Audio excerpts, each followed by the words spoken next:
여러분 반갑습니다. 요한복음 말씀 묵상 시간입니다. 우리의 영적인 갈증이 생수 대신 예수 그리스도를 통해서 해소될 수 있기를 간절히 소망합니다. 요한복음 2장 1절부터 4장 54절까지는 하나의 문학적 단락을 이루고 있습니다. 그래서 가나에서 일어나는 일인데, 가나에서 일어나는 가나의 혼인잔치에서 첫 번째 표적, 그리고 두 번째 표적은 왕의 신하의 아들을 고치는 표적입니다. 그리고 그 안쪽으로 예수님께서 유대인 니고데모를 만나는 장면, 그리고 그와 또 대조적으로 사마리아 한 여인을 예수님께서 만나는 장면입니다. 어제 제가 이제 예수님께서 니고데모를 만나심으로써 어떻게 성령으로 거듭나는가, 그리고 성령으로 거듭나는 이들이 어떻게 영생을 얻을 수 있는가, 그것을 말씀을 드렸습니다. 자, 그러면 이제는 유대인 한 남자가 아니라 유대인들이 그렇게 질시하고 또 멸시했던 이 사마리아인, 그 사마리아인 중에서도 여인 하나를 만나서 그에게 참다운 이 생명의 물을 공급하는 이 장면을 한번 오늘 말씀 계속해서 이 4장을 통해서 묵상해 보도록 하겠습니다. 오늘 말씀은 요한복음 4장 1절에 14절입니다.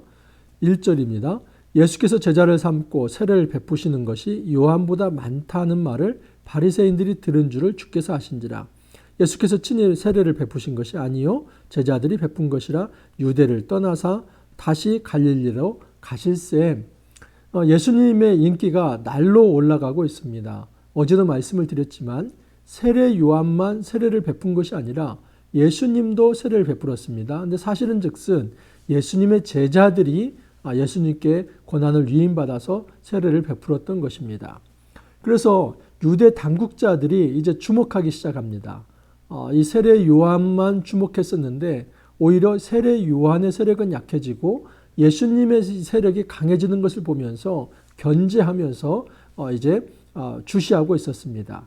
그래서 예수님께서는 이 유대 땅에서 다시 갈릴리로 돌아갈 수밖에 없었습니다. 자, 그러면 여러분 유대 땅에서 갈릴리로 돌아갈 때에 두 가지 방식이 있습니다. 하나는 요단강 을 건너 가지고 요단강 동편 쪽으로 해서 우회하는 길이 하나 있습니다. 또 하나는 사마리아라고 하는 지역을 통과해서 갈릴리로 가는 것입니다. 더 지름길은 사마리아를 통과하는 것입니다. 하지만 많은 유대인들은 사마리아 땅을 통과하는 것을 좋아하지 않았습니다. 여러분, 역사적으로 이 사마리아는 북이스라엘의 수도입니다. 남유다와 북이스라엘이 분열되어서 갈라지게 됩니다. 근데 그 북이스라엘의 수도격으로 굉장히 종교적인 어떤 중심지 역할을 했던 곳이 어디냐면 사마리아입니다. 자, 그런데 BC 721년에 아수르에 의해서 북이스라엘이 망하게 됩니다. 그런데 이 아수르가 어떤 정책을 쓰냐면 사마리아에 외국에 있는 이방인들을 그곳에 심고 사마리아에 있는 유대인들을 외국에 흩어버리는 이 정책을 씁니다. 그래서 그 사마리아 땅에 그나마 남아있는 이 유대인들은 외부에서 온 사람들과 통혼을 하면서 그 사마리아 내에서의 어떤 유대 민족의 정체성 자체가 사실 희미해졌습니다. 이스라엘 백성의 어떤 혈통적 정체성 자체가 희미해져서 유대 사람들이 볼 때는 너희들은 이스라엘의 정체성이 없다. 너희들은 완전히 그냥 이방인이다. 그래서 사마리아 사람들을 이방인 취급을 했습니다. 그래서 사마리아 사람들은 유대인들에 의해서 늘 멸시를 받고 조롱을 받고, 그리고 유대인들이 그 사마리아 지방을 들어가지 않으려고 했던 이유는 그들과 접촉하는 것 자체가 거룩에 침해되며 부정해진다라고 생각을 했습니다. 자, 그런데 예수님 한번 보십시오. 4절을 보면 사마리아를 통과하여야 하겠는지라. 누가 하신 말씀입니까? 예수님입니다. 이것은 예수님의 강한 의도가 반영된 것입니다. 내가 사마리아를 통과하여야 하겠는지라. 사실은 많은 유대인들이 요단 동편을 통해서 우회해서 갈릴리로 갔기 때문에 예수님도 그렇게 가면 좋을 텐데 예수님은 나는 우회하지 않겠다. 사마리아를 통과해서 이제 갈릴리로 가겠다.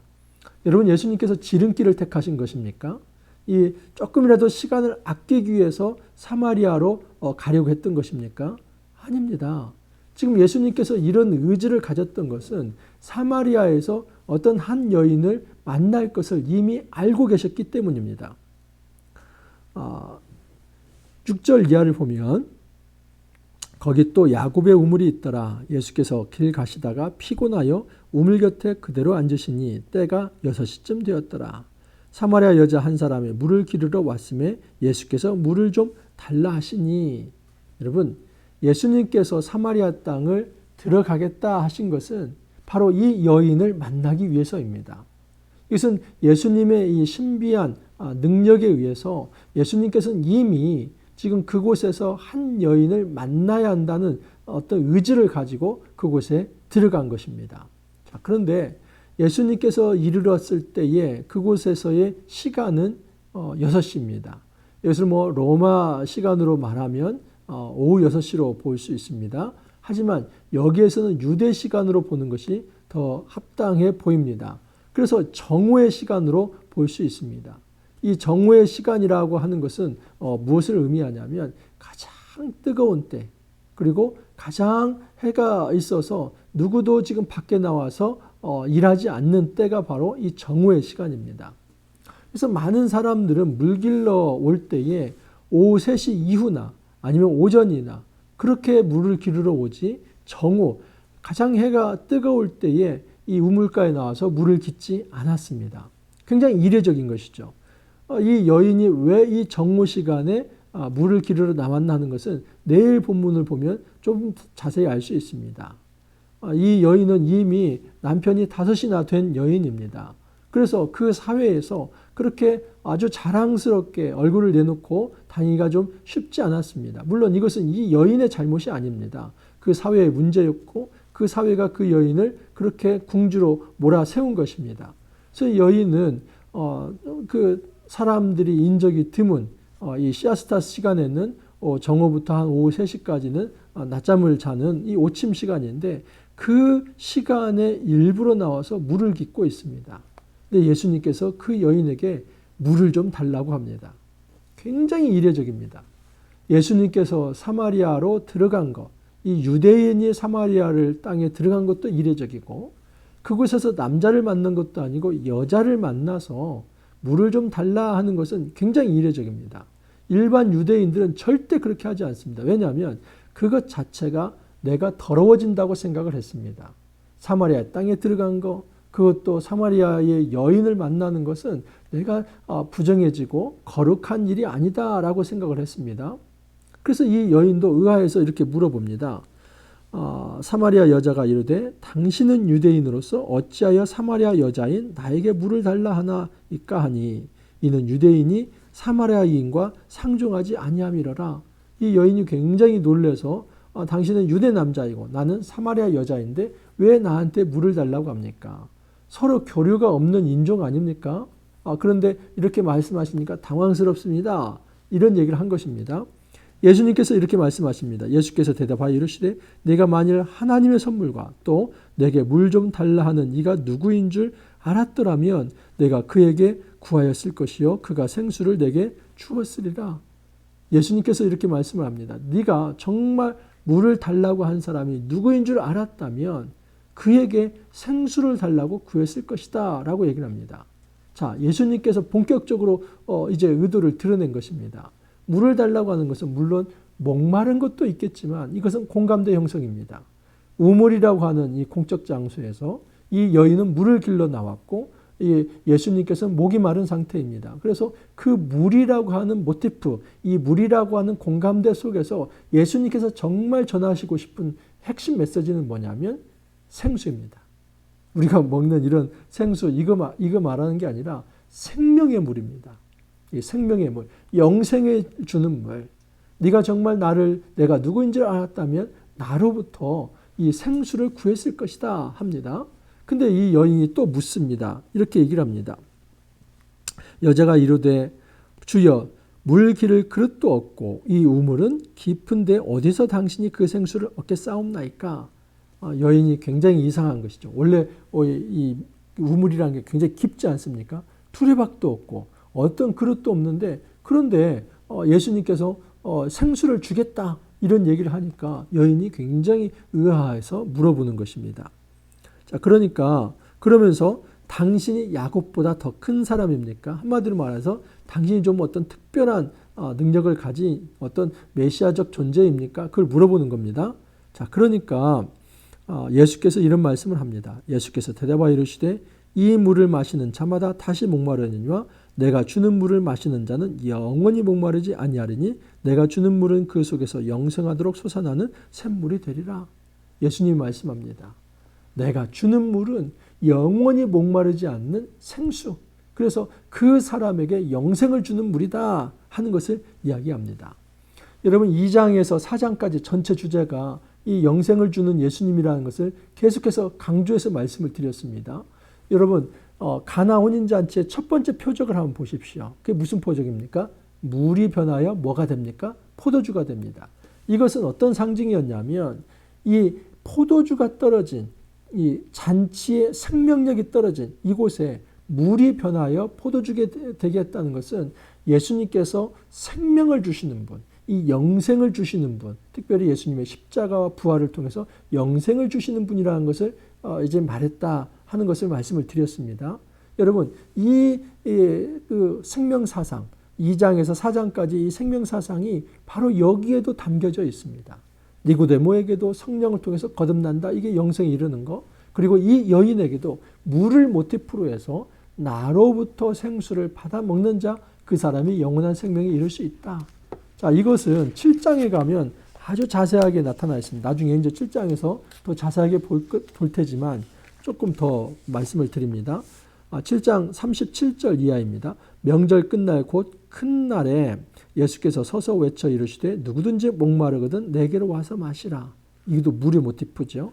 나를 믿는 자는 성경의 이름과 같이 그 배에서 생수의 강이 흘러나오리라 하시니 이는 그를 믿는 자들이 성령을 가리켜 말씀하신 것이라. 예수께서 아직 영광을 받지 아니하셨으므로 성령이 아직 그들에게 계시지 아니하시더라.